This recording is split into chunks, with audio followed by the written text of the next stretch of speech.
इतना स्वदेश पर खास चर्चा में आपका स्वागत है। मैं हूं मनीष मिंडगिरी और आज हम जिस मुद्दे पर चर्चा करने वाले हैं उसकी चर्चा पूरे देश भर में है। चाहे वो एक आम निवेशक हो या कोई एक आम आदमी हो, उस कंपनी के बारे में वो लगातार चर्चा कर रहा है। वो कंपनी का नाम है पेटीएम और इस मुद्दे पर चर्चा करने के लिए हमारे साथ खास तौर पर जुड़े हैं इतना स्वदेश के editor in chief Nikunj Dalmia. Nikunj sir, एक कंपनी या एक शब्द जिसका बीते कह सकते हैं 10 दिनों में सबसे ज़्यादा इस्तेमाल हुआ वो है पेटीएम। 30 करोड़ से ज़्यादा माना जाता है कि इसके यूजर्स हैं और जिस तरीके से पिछले कुछ दिनों में फैसले लिए गए, शेयर में गिरावट देखने को मिली, इसमें कई सारी खबरें निकल के आ रही है। मैं एक एक करके तमाम खबरें समझने की कोशिश करूँगा क्योंकि ये न केवल एक आम निवेशक से जुड़ा हुआ मामला बल्कि एक आम आदमी से भी जुड़ा हुआ है। सरकार के डिजिटल कैंपेन का भी एक कह सकते एक मुद्दा है। पहला सवाल यही मेरा होगा कि ये कितना बड़ा संकट है? क्या ये डिजिटल इंडिया के लिए संकट है? जी नहीं। क्या स्टार्टअप के लिए संकट है? जी नहीं। क्या पेटीएम के लिए संकट है? जी हाँ। देखिए, पेटीएम के अगेंस्ट में रेगुलेटर, क्योंकि पेटीएम एक एनबीएफसी है, उनको आरबीआई रेगुलेट नहीं करता है, मगर क्योंकि उनके बैंक लाइसेंस है उनके पास, जहाँ पर वो पैसा लेते हैं वो आरबीआई के पूरे फ्रेमवर्क के अंदर आ जाते हैं। आरबीआई ने जो हमें बताया है, आरबीआई ने बताया कि पेटीएम जो आरबीआई की गाइडलाइंस है उनको फॉलो नहीं कर रहा है और रेगुलेटर का काम है जो हमने एक फ्रेमवर्क बनाया है उस फ्रेमवर्क को आपको फॉलो करना पड़ेगा। आरबीआई का मानना है कि लगातार वार्निंग के बाद भी पेटीएम इस फ्रेमवर्क को फॉलो नहीं कर रहा है, तो we are afraid, we have no other option but हम उनको बंद करेंगे। बंद करेंगे मतलब ये कि जो उनका जो बैंकिंग बिजनेस है जिसको हमको बंद करना पड़ेगा, जो कि आरबीआई जो गाइडलाइंस है उनका उल्लंघन करा गया है। रेगुलेटर बिना कोई कारण के कभी भी शूट नहीं करता है। उनके पास एविडेंस है, उनके पास कारण है, उनके पास डेटा है।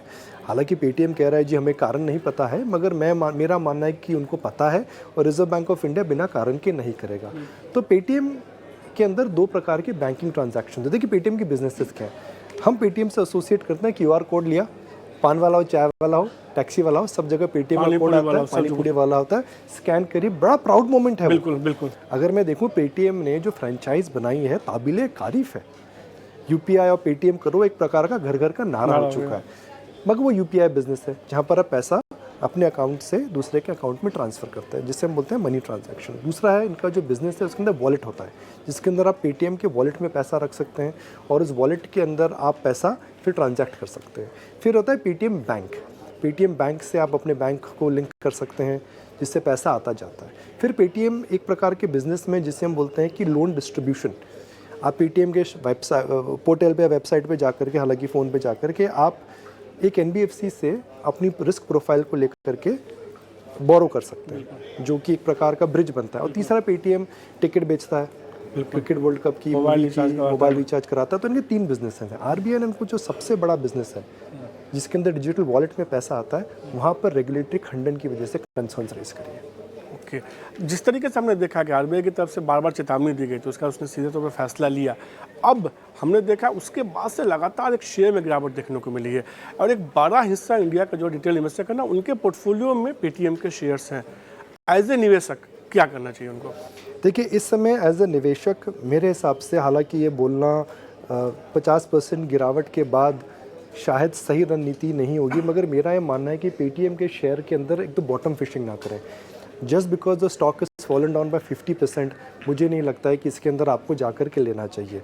कई बार आपको कड़वा सच मानना पड़ता है, कई बार आपको मानना पड़ता है कि आपने जो फैसला लिया था निवेश करने का गलत गया है और आपका रिस्क मैनेजमेंट ही बचाएगा। तो दोबारा खरीदने की और नीचे में एवरेज करने की गलती ना करें। मैं अक्सर बोलता हूँ, जो 1000 रुपये की चीज़ 600 हो गई तो और कितना नीचे जाएगी। तो आप 600 और 1000 को डबल अप कर लेते हैं, एवरेज आपका 800 जाता है। मगर अगर 600 400 हो गया तो आप और लॉस करेंगे। तो अपनी पूंजी को पेटीएम में और ना डालें, सबसे पहले तो ये करें। दूसरा, मुझे नहीं लगता है कि पेटीएम के शेयर के अंदर कोई बहुत बड़ा उछाल आने वाला है। अगर उछाल इसलिए नहीं आने वाला है बिकॉज इस आरबीआई के डिसीजन के बाद इनकी जो प्रोजेक्टेड अर्निंग्स थी वह कम हो जाएंगी। पेटीएम ने बोला था जी हम एक पर्टिकुलर टाइम तक प्रॉफिट में आ जाएंगे, एबिटडा लेवल, अब वो नहीं आएंगे, वो मामला आगे चला गया। पेटीएम की मार्केट कैप अभी भी काफ़ी ज़्यादा है, तो मुझे नहीं लगता है कि पेटीएम के अंदर नियर टर्म के अंदर कोई बड़ा उछाल आएगा। उछाल भी आएगा, हर उछाल पे आप देखेंगे भले ही संस्थागत निवेशक हों, भले ही वो ग्लोबल निवेशक हो, माल बेचेंगे। मज़े की बात है मनीष जी कि पेटीएम के अंदर रोज़ खरीदारी और बिकवाली हो रही है, तो उसके अंदर रोज़ कोई डिलीवरी बेच रहा है, रोज़ कोई डिलीवरी ले रहा है। तो 2 दिन पहले बात चली जी मॉर्गन स्टैनली आ गया। जी हाँ, मॉर्गन स्टैनली आया, मगर क्या आपके पास वह बैंडविड्थ है जो मॉर्गन स्टैनले के पास रिस्क है? लेने की और पेन लेने की। क्या मॉर्गन स्टैनले अपने 10 ईयर के पोर्टफोलियो में ले रहा है और आपके पास 10 डे का व्यू है? तो please just because Morgan Stanley has come, don't make a view of buying it. ठीक है। तीसरा, मुझे लगता है कि जब कोई बिजनेस इस प्रकार से फ्रेंचाइज वैल्यू डिस्ट्रॉय होती है तो उसके अंदर मुझे लगता है कि बहुत बड़ा समय लगता है। मेरा हमेशा मानना है कि शेयर बाज़ार में जब ख़राब खबर आती है और अच्छी कंपनी में ख़राब खबर आती है तो उनको लेना चाहिए। मगर जब कोई कंपनी का बिजनेस मॉडल ही चेंज हो रहा है, जहाँ पे रेगुलेटरी कंसर्न्स हैं, जहाँ पर मैं मीडिया में पढ़ रहा था, लोग बात कर रहे हैं कि इनको बोला जा रहा है आप ठीक करो नहीं तो आपका लाइसेंस कैंसिल कर देंगे, तो आपका बिजनेस ही चेंज हो गया है। देखिए, बैंक्स में HDFC बैंक में गिरावट आई मगर टेम्प्रेरी गिरावट है, IT के अंदर गिरावट आई मगर टेम्प्रेरी गिरावट है, HUL की डिमांड स्लो रही है, टेम्प्रेरी है, टाटा मोटर डेट था टेम्प्रेरी है। क्या पेटीएम की प्रॉब्लम टेम्प्रेरी है, परमानेंट है? मुझे लग रहा है कि ये काफ़ी बड़ी प्रॉब्लम है जो अभी टेम्प्रेरी सॉल्व नहीं होने वाली। बिल्कुल। तो सीधे तौर पे एक बात राय जो है, फॉलिंग नाइफ जो कहते हैं इसको छूना नहीं चाहिए, गिरती हुई छुरी को, आपको इस शेयर को अभी खरीदना नहीं है, एवरेज भी नहीं करना। अगर आपके पास है तो इसको रखिए, होल्ड करके चलिए। फिलहाल के लिए तो यही नज़रिया निकल के आ रहा है। अब एक आम निवेशक की हमने बात की, अब एक आम आदमी जो पेटीएम इस्तेमाल कर रहा है, उनको किस नज़रिए से देखना चाहिए? थोड़ा मुश्किल सवाल है। नहीं तो देखिए, ट्राई करते हैं हम कोई ब्रेकअप कर सकें। उसके पेटीएम वॉलेट में 29 फरवरी तक आपके पास समय है, तो 29 फरवरी से पहले आपको पेटीएम वॉलेट से अपना पैसा निकाल देना चाहिए। मेरा भी कुछ पैसा पेटीएम वॉलेट में, मेरा भी है, 29 के पहले मैं उसको निकालूंगा। Right, it is a sensible decision to reverse it. अभी समय है आपके पास, डिजिटल आपको 4 बटन दबाने हैं, हो जाएगा। पेटीएम बैंक से अगर आपका बैंक लिंक्ड है तो उसके अंदर कोई अभी तक समस्या नहीं आई है।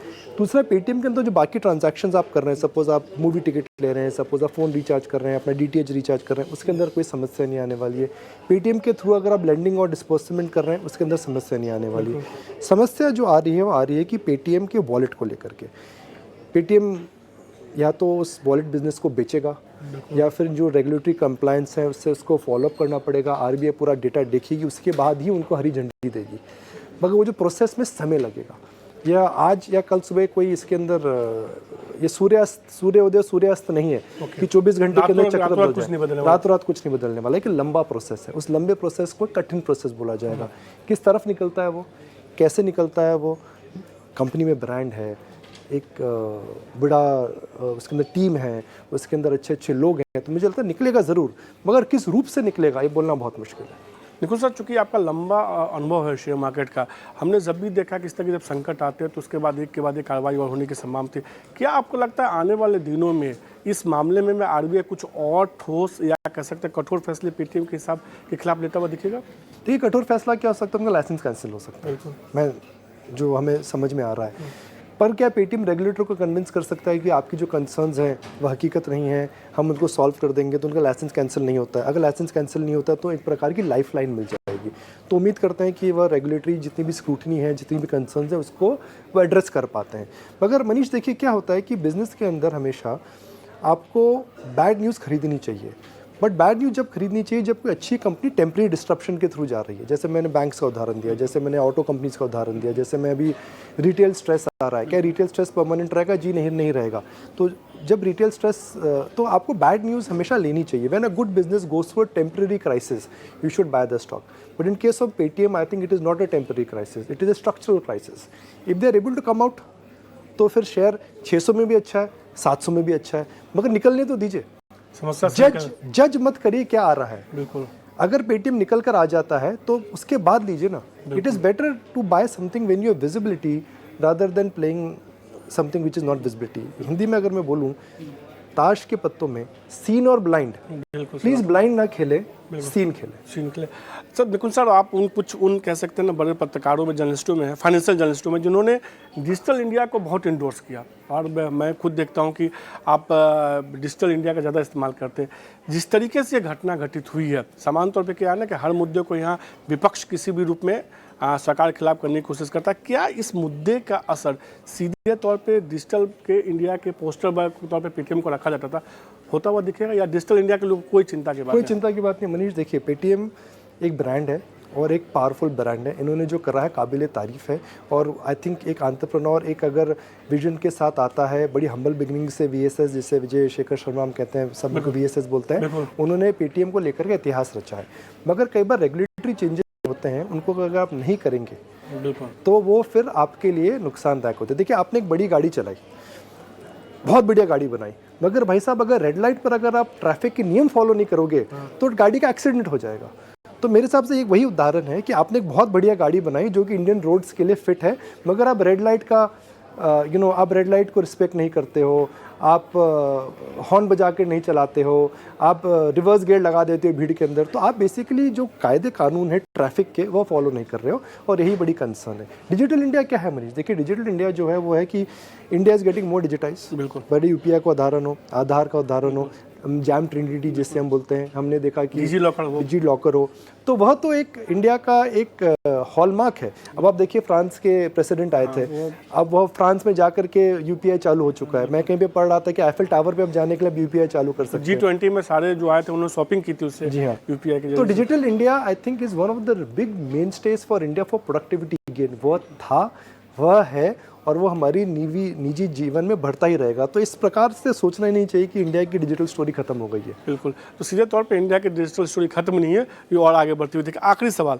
जिस तरीके से हमने देखा कि भारत में स्टार्टअप की झड़ी लगी और दो बड़े स्टार्टअप बायजूस और आप पेटीएम देख रहे हैं, दोनों संकट में आते हुए दिख रहे हैं, इसको आप कैसे देख रहे हैं?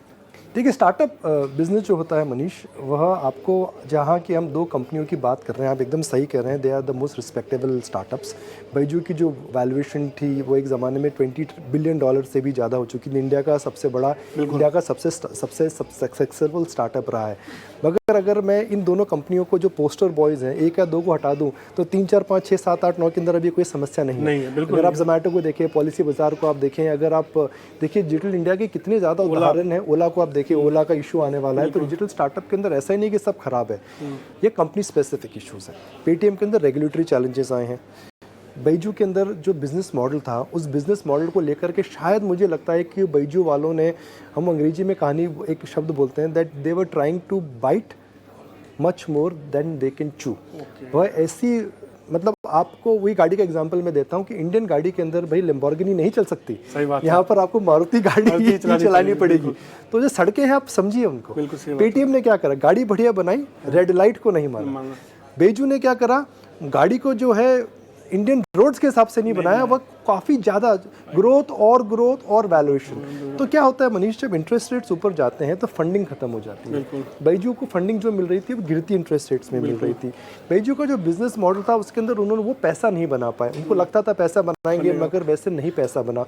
और दूसरा मुझे लगता है कि बैजू की आप किस्मत बोलिए या समय का आप वो बोलिए, प्रभाव बोलिए, कि इनकी जो ग्रोथ आई थी वो आई थी जब सब हम वर्क फ्रॉम होम कर रहे थे। कोरोना काल में आई थी। कोरोना काल में आई थी। कोरोना काल में आप हो, हमारे बच्चे हो, हम सब घर में बैठ करके स्क्रीन टाइम्स देख रहे हैं। तो उस समय सारे डिजिटल बिजनेस रीरेट हो चुके थे। तो कुछ हद तक बैजू मेरे हिसाब से एक प्रकार का उदाहरण है कि भाई आप बिजनेस को समझिए, कंट्री को समझिए, नीड को समझिए, और 1 से 100 की जर्नी हो सकती है, मगर 1 से पहले 2 पे जाना पड़ता है, 2 से फिर आपको 4 पे जाना पड़ता है, फिर 8 पे जाना पड़ता है। 1 से 100 की जर्नी 1 से सीधा 100 तक नहीं हो सकती। वहाँ पर बैजू ने गलती करी है। बिल्कुल, सीधे तौर पे तो कहीं ना कहीं दोनों कंपनियों को एक उदाहरण के तौर पे लेकर समझ सकते हैं। तो पेटीएम में जिस तरीके से गड़बड़ी हुई है और जिस तरीके से गिरावट देखने को मिली, उस पर मैंने निकुंज सर से गर्मा गर्म चर्चा की है। सार यही है कि पेटीएम के शेयर धारक आप हैं तो घबराइए मत, एवरेज मत करिए, नई खरीदारी नहीं करनी है। और आप आम अगर उपभोक्ता हैं जो पेटीएम का इस्तेमाल करते हैं तो 29 फरवरी तक आपके पास मौका है पेटीएम वॉलेट से पैसे निकालने का। निकुंज सर आपका बहुत शुक्रिया इस गर्मा गर्म चर्चा करने के लिए। इसमें सीधे तौर पर आपने पेटीएम से जुड़े तमाम कन्फ्यूजन को दूर कर दिया। आज के लिए इतना ही, नमस्कार। तो आप सुन रहे थे ईटी नाउ, और ईटी नाउ स्वदेश के editor in chief Nikunj Dalmia को पेटीएम संकट पर, जिसमें उन्होंने तमाम बारीक बातों का शानदार विश्लेषण किया।